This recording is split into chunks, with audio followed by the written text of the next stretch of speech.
Hey everybody, it's Jen. Welcome back to the channel. Today I am going to be showing you guys my park bag. I'm going to talk a little bit about the evolution of the park bags I have used over the many years I've been going to Disney parks, which ones are too big, which ones are too small, and finally the holy grail of park bags, the one that I found that is just right, and I'm also going to show you what I put in the thing. So I'm really glad that you're here. So this is one of those things that I have really, I feel, perfected over the years. I do not consider myself an expert on very many things, but park bags is one of those things I do feel I'm an expert on. And it's mostly due to the fact that I've just been using them for so many years. Now, full disclaimer, I no longer travel to the parks with any children that require me to take anything for them. So if you are someone who's traveling with kids, obviously what I'm going to say today may not work for you. I did travel to the parks with little kids for years. Now the kids that I travel with are all in their 20s or they're in their 50s. And they're perfectly capable of taking their own things. So this is just what I bring into the parks for myself personally. Now, let's talk about the evolution of the park bags. I have gone from being a total overpacker to the parks, wherein I took a huge bag, to trying to be like a minimalist when I went into the parks and carrying a little teeny tiny crossbody, to where I am now, which is kind of middle of the road. Now, I've done everything from a bag this size, which this is my Dooney and Burke backpack. I love this backpack. It is far too large to carry into the parks, in my opinion, to Loungefly bags, which I went through the Loungefly phase. I'm not gonna lie to you. I just sold a ton of my Loungefly bags because honestly, as cute as they are, I don't like these bags for park touring. I just don't. This is the only one that I kept because, you know, how could I not? But they just are not easy to get into. They're not well compartmentalized. The shape to me is not conducive to carrying what I need. Sorry, everybody who loves the Loungefly bags. I don't happen to be that girl. So the Loungefly bags don't work for me. Now, I will take like this one, or I have one other one just to be cute or to take pictures or whatever. But for actual park touring, this is, no, not going to work for me. The bag that I have been using the last several trips, and it's actually currently packed exactly the way it was on my last trip to Disney World, which was just in May. You can go watch all of those trip vlogs, is this Kipling backpack. Now, this is a medium size. It is Alice in Wonderland. It has all of the top things that I think you have to have in a park bag. Number one, it ergonomically works on my back, and that is super important. Just because a bag works for somebody else and it looks really cute, if it's not comfortable on your back, then you're not gonna enjoy the day because your back's gonna be hurting and you're gonna be readjusting things and it's just not gonna be fun. I'm going to pause here and let you guys know that if you are watching this on the day that it comes out, today is one of the last days to donate to the Trevor Project. I have been doing fundraisers for them all month long, and you are in your final hours of being able to donate. So open up your wallets, press that donate button, and please consider a donation to the Trevor Project. I would be over the moon if we surpassed $5,000. My original goal was only $2,000. You can read all about the Trevor Project and the amazing work that they're doing right here on this page. And remember that YouTube waives all of the administrative fees, and so all of the money goes directly to them. Okay, back to our program. So the thing is, just because this bag is really, really comfortable for me doesn't mean it's going to be really comfortable for you. And that brings me to kind of my first rule of picking a bag. What you need to do before you decide if a park bag is right for you is you need to fill it up with your stuff, and you need to try it on, and you need to wear it around all day, preferably in warm weather, to make sure it doesn't like chafe or hurt in a particular place. Because although a bag may seem like it's going to work, you have to understand that you're going to be walking anywhere from 5 to sometimes as much as 8 or 10 miles in a day at Disney. At least that's what I do. And I want to make sure that the bag that's on my back is super comfortable. So you definitely want to take it for a trial run before you make it your only option and you're at a Disney park, and then you're kind of, to me, having the wrong bag and having it be uncomfortable can quite literally ruin your park day. Because I'm sorry, but I have to be comfortable, especially if I'm touring in the heat and humidity, which is what a lot of you are getting ready to do. So do a trial run with that park bag. Now, this bag from Kipling, I gotta be honest, I don't even think it's available anymore. I will try to find it, and anything and everything that I mentioned today, if I can find a link for it, I will put it down in the description box for you guys.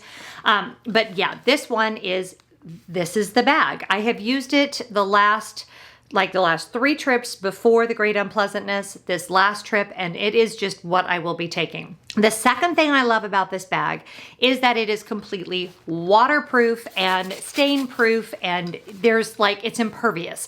I have wiped this thing down with just like multi-purpose spray, 409. I mean, that's one thing about the Kipling brand is it is very, very well made, and it's been through a lot and it still looks brand new. The colors have not faded or anything. So from that regard, you want to make sure it's something that's a workhorse, because the odds are it's either going to rain while you're in a Disney park or you're going to go on a water ride. And so having a bag that's waterproof is really important. The other thing I love about this bag is the fact that it has some compartments, but not too many compartments. I don't do so well with a bag that has tons of pockets because I forget where I put everything, but this one has just enough organization for me. So let's go through the bag and see what I've packed, and I'll tell you how I use it. I'm telling you, I'm pretty minimal, especially for someone who documents her Disney trips. I take way less in the park than you guys would think, because I just find I have a better time if I have less crap to keep track of. It's just the way I am. So let's start in this front pocket here. Now this is where also I would put extra reusable masks. I am going to Disneyland here in a few weeks, and masks are still required. Oh no, I guess they're not requiring masks anywhere. I mean, really, who knows? With variants and things like that, I may still want to take a mask, and I'll definitely need them still for my flights. So I will have them with me. So those would go in here. I don't have them in here right now. I have these little wet ones. I actually could use a few more of these. I have 4 right here. I prefer the ones that are individually wrapped. I just find them to be more sanitary. And then bonus, if you can't get to a trash can, you can put the used one back in the little wrap that it came in. So I love these. And then of course I've got my hand sanitizer, and I've got this right in the front pocket where it's very easy to access, and anyone that I'm with knows where it is, and it's right there. In the corner pocket, this is where I'm going to keep my sunglasses. Now, sunglasses are so important to me, not only because they look cute, but also because I have light, fair eyes. And it is a very big deal. If you do not wear sunglasses and you're in sunny places, you really run a higher risk of things like cataracts and things like that. So those of you that have light colored eyes, make sure you're wearing your sunglasses, but also, I mean, who doesn't want them all the time? These are by Gooder. I love these sunglasses. They do, however, scratch fairly easily. So you're gonna wanna make sure you have them in a place where they're not just thrown in your bag with everything else. So I put those in my little side pocket. Now over here in this compartment right here, I actually don't have anything. I don't know why. This is why you're here, right?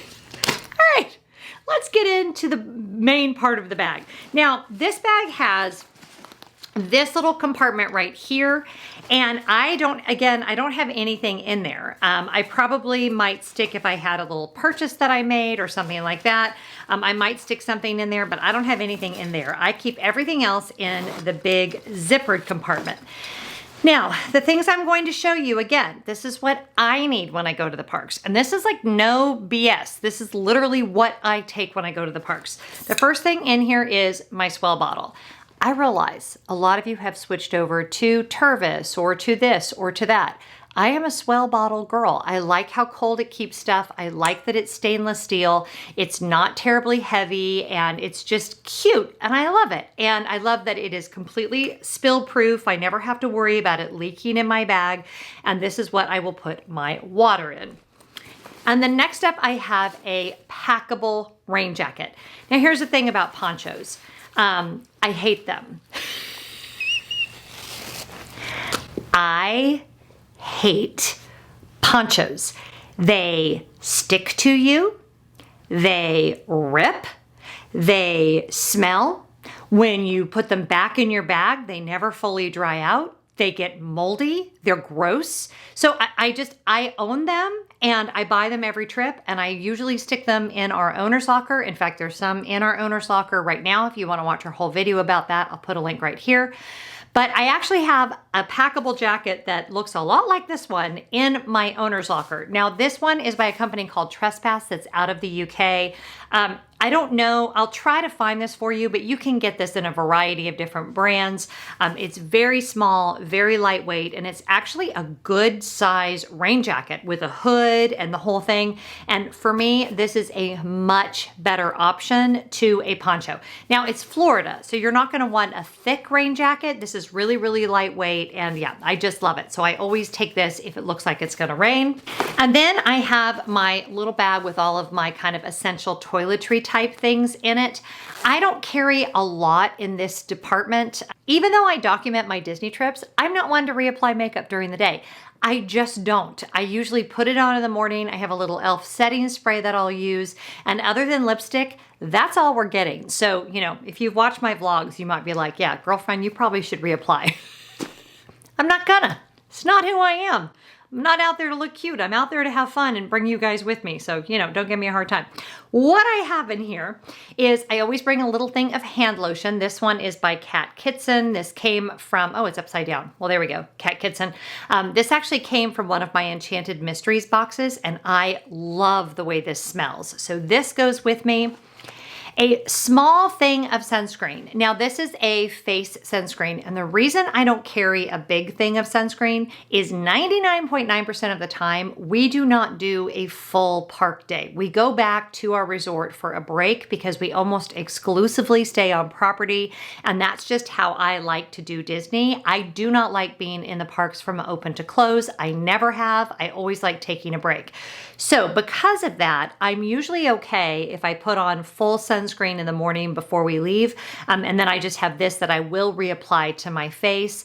But if I was gonna be in the park more than 5 or 6 hours, I would definitely take my full-size sunscreen as well. Definitely, I always take the extra for my face. So I will apply everywhere before we leave the room. And top tip on the sunscreen application, do it before you put your clothes on. And that way you don't get sunscreen on your clothes, A, and B, you don't miss spots where, like, you know, your shirt when you're in your room, in your hotel room, may be here, but then as you're riding rides or whatever, it rides up, or as you get sweaty or whatever.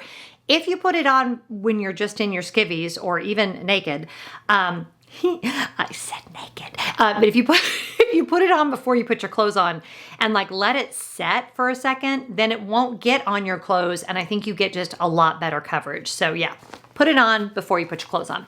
And then I have a Band-Aid. I think, did I not have another thing of Band-Aids? You always want to have at least one Band-Aid, if not a couple, because you just never know.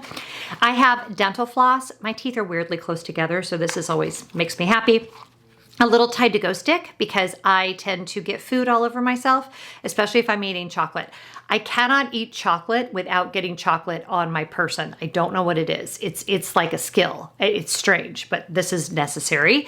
And my lipstick, which this is Nature's Blush. It is color number 840. It is my new favorite color in the whole world. It's not what I'm wearing right now. I'm actually wearing a little Burt's Bees, but let's put this on so you can see that I really do like this color.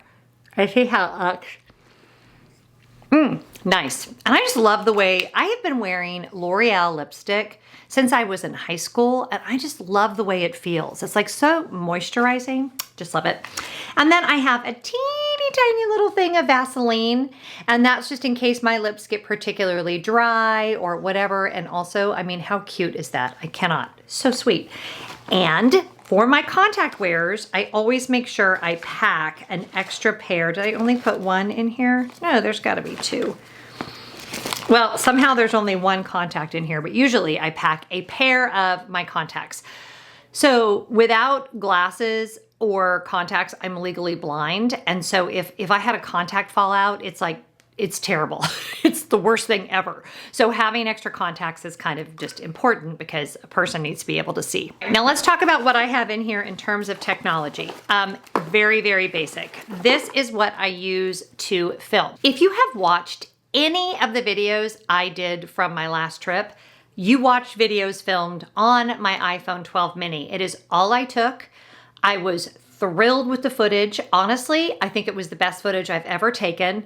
I love the stability on it, everything. I don't think I will ever travel with a regular camera ever again. I cannot tell you how much happier I was not worrying about charging a battery, not worrying about having a camera to get wet or any of that, because the iPhone 12 mini is also water resistant. I have never been happier with a phone upgrade than I am with that one. So, you know, everything I'm filming now, I'm filming on my phone, except for when I'm here in my office filming and I'm on my Canon EOS M50, but it does not travel with me anymore. From here on out, unless someone convinces me otherwise, I will be filming only on my phone. So therefore, I have this little tripod because even though the stability on it is really good, sometimes if I'm like walking through a crowd or whatever, I like the extra stability of having it on a tripod. This is just a regular Manfrotto tripod with a little screw-on piece. Everybody carries these. Like literally just look for, I don't even know what you would call it, like iPhone holder for tripod would probably work, but I'll see if I can find one and put it in the description box for you. But also this works if I want to do pictures. I can set it on something, if I want to do a time lapse, all of the things, but this is it. This is all I take now. Can you believe? Compared to what I used to bring? Oh my gosh. However, because I am taking my phone to do all of my pictures and all of my video and everything else, I'm also going to need an external battery. Now I have a larger one than this, but it's really, really heavy. And this one works just fine for a day in the parks. But I usually will bring my larger one as well. But if you're gonna have this, then of course you also need your charging cable. So in here, I have my headphones that plug into my phone in case I decide I want to do audio and it's really windy or really loud. I can always do this. By the way, the audio on the i12 phone mini is all you hear in those videos as well. So those of you that are worried about the strength of the microphone, you needn't be because it worked just fine. Granted, I'm very loud, but you know. And then I also have my lightning cable, obviously, so that I can charge using this. And those things are all in this little zipper pocket inside. Now, on the charging thing, what I do is regardless of how full my battery is, when we sit down to eat, I do the little bit of footage I'm gonna do and I plug it in. I just plug it in anytime I have downtime. I don't normally film on rides, so when we're getting on a ride, I plug it in. Just anytime I know I'm not gonna need it, I plug it in. Honestly, even with filming all day when I haven't had this, I usually don't need to charge my phone, but I just feel better.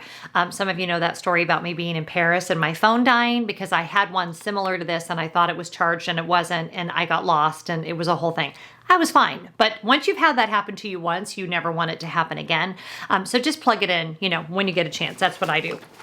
And then also in this little zipper pouch. Now the reason I keep it in here is anymore with my Apple Watch, with Apple Pay, and with everything being on my watch, I don't need to get into my wallet very often, but I do still need to show my ID for like my annual pass holder discount. So I do like having a little card holder. Now I have several of these from different brands. This one is from Loungefly and it's got Mickey on it, but I love it because I can put my license right here and it's really easy to just pull out. But the reason I keep it in that interior zipper pocket is I don't like to keep it out here anywhere just because I get so distracted, especially if I'm filming and I'm taking in the parks and everything. I don't want to have to worry about someone getting into my bag. Is it likely to happen? No, but it's just something that I worry about. So I feel better having it inside the zipper compartment, so it would be harder for someone to get in there. But really, all I need is my DVC member card, which honestly, I also have digitally on my phone. And then I will take one credit card and then my driver's license, and that's it. So, oh, and my little yellow passport card, which I really don't need since I get pretty much the same discounts with my DVC member card, but nonetheless, like to have it, and that will just go in here, and that goes in there. And my cheaters. Now, I have multifocal contacts, so technically I don't need my cheaters, but sometimes if I'm in a restaurant and the light is very low, I cannot see the menu. And rather than pull out my phone and use the flashlight, because then I feel like a total dork, I can just put on my little cheaters and then I can see what's going on. So these will go in my bag as well. So let's put all the technology stuff back in there. And guess what? That's it. The only other thing I would probably stick in there that I'm realizing I don't have, I must have run out, is a little thing of mints, and I would put those in here.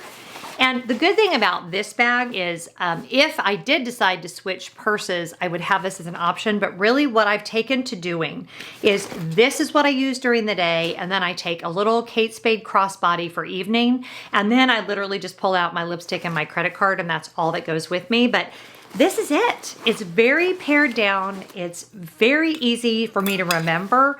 I now am scheduled to go to Disney parks about 5 different times between now and the end of the year, and there'll be more on that coming. So if you're not subscribed to the channel, you really should. And you should also make sure you give this video a big thumbs up. I should have really done that earlier in the video, but oh well. But this is it. This is all I take, and this is enough. And it's also a situation where I don't stress too much with too much stuff. I don't know what it is about my personality, but if I have too much stuff to keep track of, I get really, really stressed out. I do so much better if things are pared down, very minimalist, and this Kipling backpack is just the bomb. It is just the thing that I love. So I hope you like this video. I hope whatever you're doing today, you're being really good to each other. Don't forget to donate to the Trevor Project. I hope you've had a fabulous Pride Month. I know that I have had a fabulous Pride Month, and I hope that your summer is off to a great start. I can't wait to talk to you guys next time. Bye.